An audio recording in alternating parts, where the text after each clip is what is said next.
आज आप आके ड्रामा करते हो रीजन बेसिस पे, रिलीजन बेसिस पे वोट हासिल करने के लिए। ये हमारी बदकिस्मती, इस रियासत की बदकिस्मती, इसको इन्होंने तहस-नहस किया।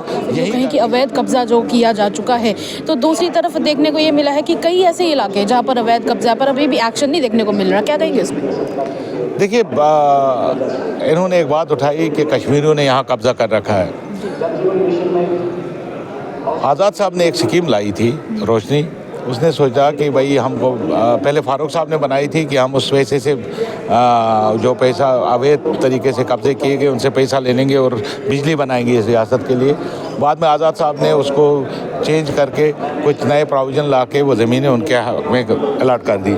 यही बीजेपी वाले जो नारे लगाते थे जी कश्मीरियों के लिए कानून बना, मुसलमानों के लिए कानून बना, उन्होंने कब्जे किए। फिर बाद में जब रोशनी का ब्यौरा निकाला गया, उसका एनालिसिस किया गया, 4.5 लाख कनाल ज़मीन जो है जम्मू में ग्रैब की गई थी और 1 लाख कुछ 20,000 कुछ के करीब, मुझे पूरे फिगर्स याद नहीं है, वो कश्मीर में ग्रैब हुए थे। इसका मतलब है जम्मू में ज़्यादा ज़मीन ग्रैब हुई थी। उसके बाद उनके समझ में आ गया हमने नारे क्यों लगाए, खामखा के नारे लगाए, क्योंकि ज़मींदारों बेचारे जिनकी जो सैकड़ों साल से उन ज़मीनों में बैठे थे उनको हमने बेकार कर दिया। वहीं आज ये तमाशा कर रहे हैं। 8 साल तुम्हारी हुकूमत थी, इनडायरेक्टली डायरेक्टली थी।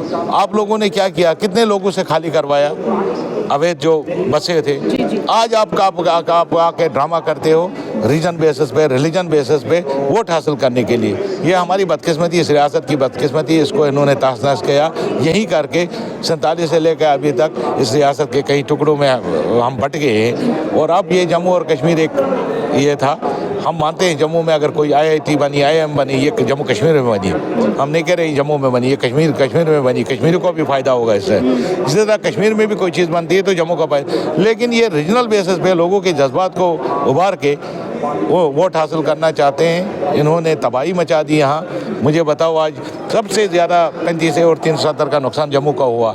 यहाँ की इकानमी तबाह हो गई, यहाँ के रेत तक बाहर जा रही है, यहाँ की ज़मीनों में बाहर के आके, मुझे बताओ, निकालो एनालिसिस, कश्मीर में कितने लोग बाहर से आ गए और जम्मू में कितने लोग बाहर से ज़मीनें ले ली। आप देखोगे मैक्सिमम यहाँ जम्मू में ले ली। तो यहाँ की ज़मीनों को इन्होंने ख़त्म करवाया, यहाँ के जो मिनरल्स हैं वो बाहर भेज दिए। तो आप और इसको तबाही की दाने पर लाना चाहते हैं। लेकिन हम कोशिश करेंगे जितना वक्त हमको मिलेगा कि इस रियासत जम्मू कश्मीर को एक रखा जाए और इसकी तरक्की का हम उसको आगे बढ़ाने की कोशिश करें। चलिए, शुक्रिया नाज़िर साहब बात करने के लिए। तो नाज़िर साहब इस वक्त मेरे साथ मौजूद थे और उनका कहना है कि कहीं ना कहीं जम्मू को कश्मीर से अलग अलग रखने की कोशिश चल रही है। चलिए, तब तक के लिए इतना ही। खबर को ज़्यादा से ज़्यादा शेयर कीजिएगा और तब तक के लिए साक्षी सानी के साथ कैमरामैन सेवाराम की रिपोर्ट, द न्यूज़ जम्मू।